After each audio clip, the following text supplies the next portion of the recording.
Méditation pour la fête de Lugnasat, la colline de vision.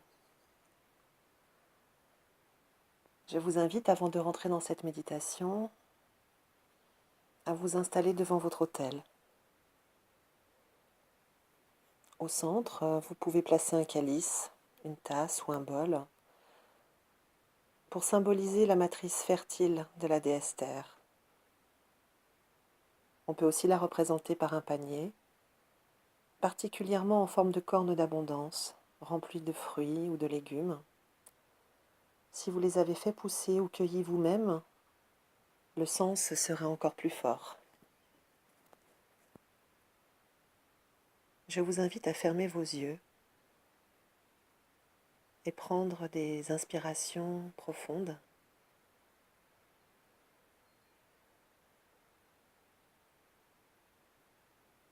Imaginez-vous monter lentement une colline au plus fort de l'été. Sentez la chaleur du soleil sur vos épaules. Écoutez le chant des oiseaux au loin, dans le ciel bleu et clair.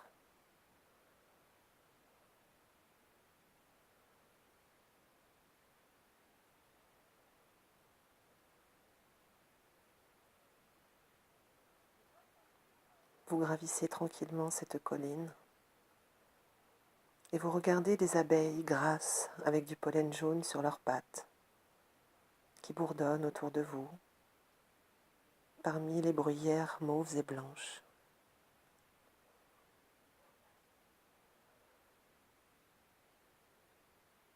De temps en temps, vous cessez votre marche et vous cueillez ces minuscules baies bleu-noir qui poussent parmi la végétation. Vous en mettez quelques-unes dans votre bouche et vous aimez le petit jaillissement du jus. Vous mettez les autres dans votre poche pour plus tard. Vous continuez à gravir la colline et maintenant, vous arrivez en haut de celle-ci et une toute nouvelle perspective s'ouvre devant vous.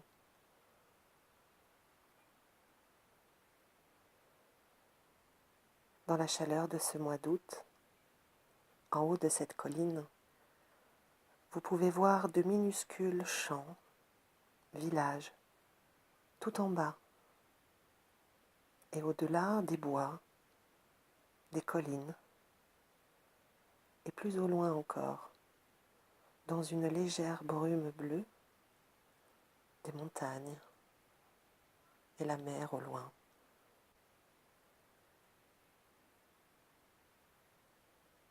C'est le paysage de votre vie. Et aujourd'hui, vous avez une occasion de le saisir d'en haut pour avoir une image plus vaste et plus grande,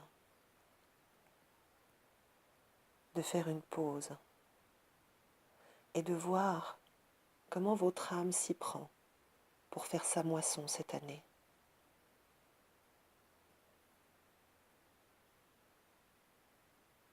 Vous regardez tranquillement vers l'est. Il y a quelques champs nouvellement défrichés. Le blé commence à mûrir.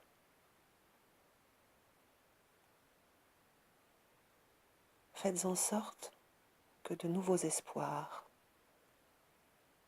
de nouveaux rêves, de nouvelles idées qui vous sont échues cette année génèrent des images. Ces nouveaux espoirs, ces nouveaux rêves se développent-ils comme vous le souhaitez? Considérez votre vie et voyez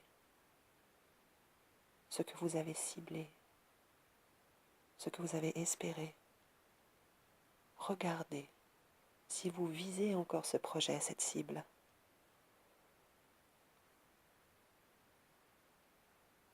Qu'est-ce qu'il vous reste à faire?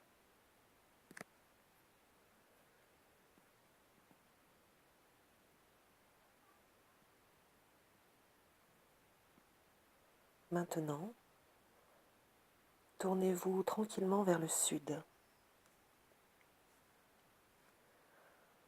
Voici des champs couverts de blé jaune qui arrivent à pleine maturité.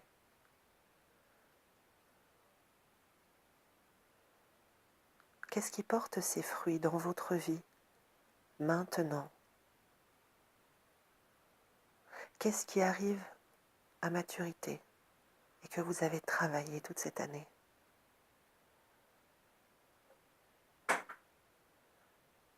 Qu'avez-vous accompli comme projet créatif, projet professionnel, relationnel, affaires familiales, travail communautaire, tout ce à quoi vous vous êtes intéressé? Comment ces projets se réalisent-ils dans votre vie? Récoltez-vous les fruits et les récompenses espérées? Êtes-vous satisfait avec ces prémices?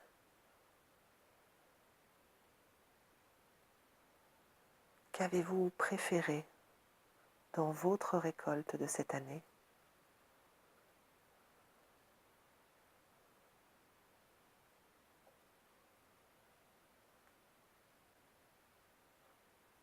Tournez maintenant votre regard vers l'ouest. Voici un champ où le grain est malade, couvert de taches noires et étouffé par les herbes. Considérez les résultats qui ne vous ont pas satisfait cette année.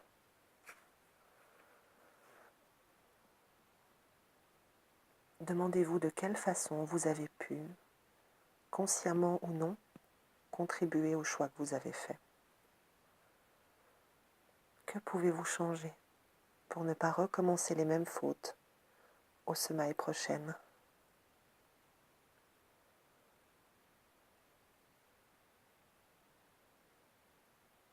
Maintenant, tournez-vous vers le nord. Voici un champ prêt à être moissonné. Quelles sont les choses qui touchent à leur fin dans votre vie? Qu'est-ce que vous êtes prêt à laisser partir? Qu'est-ce qui doit partir?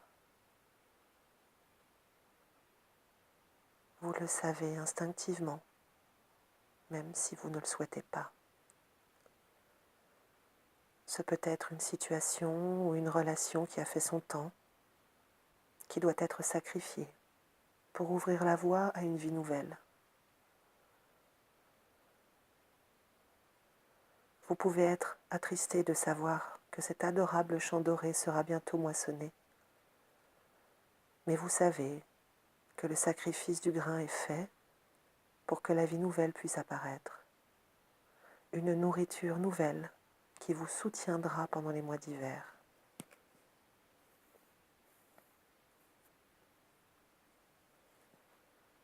Et maintenant, vous vous tournez vers le centre de la colline.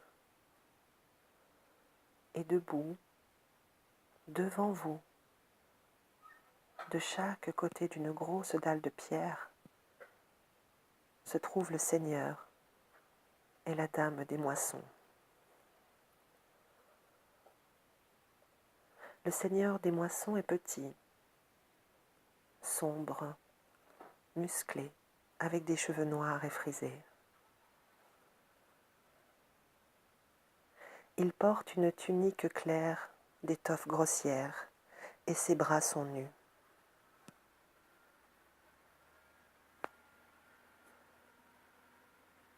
Dans une main bronzée, il porte une faucille brillante et courbée.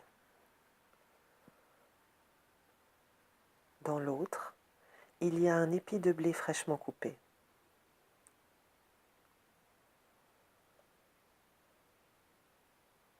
La Dame des moissons est une femme forte et belle,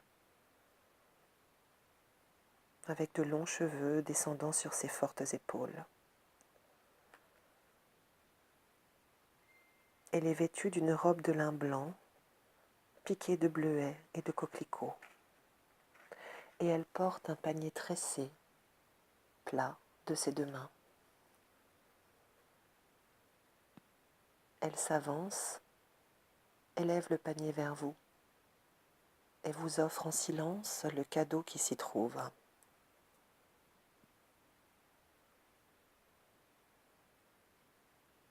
Ce présent est la récolte faite par votre âme, la récompense de tous vos efforts et travaux de ce cycle.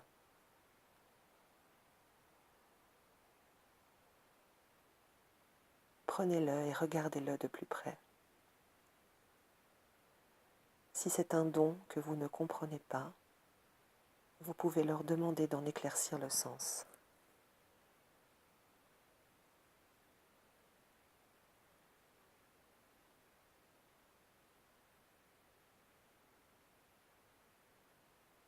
Puis vous adressez vos remerciements au Seigneur et à la Dame, et vous sortez de votre poche les baies que vous avez ramassées et gardées, et vous les mettez sur l'autel de pierre.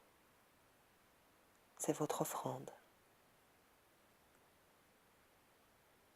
Et maintenant, portant votre cadeau, vous descendez lentement de la colline pour revenir dans votre vie quotidienne.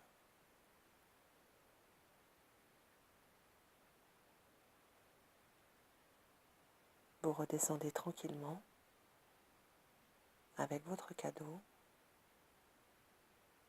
et revenez tout doucement à la conscience de votre corps, ici et maintenant dans cet espace.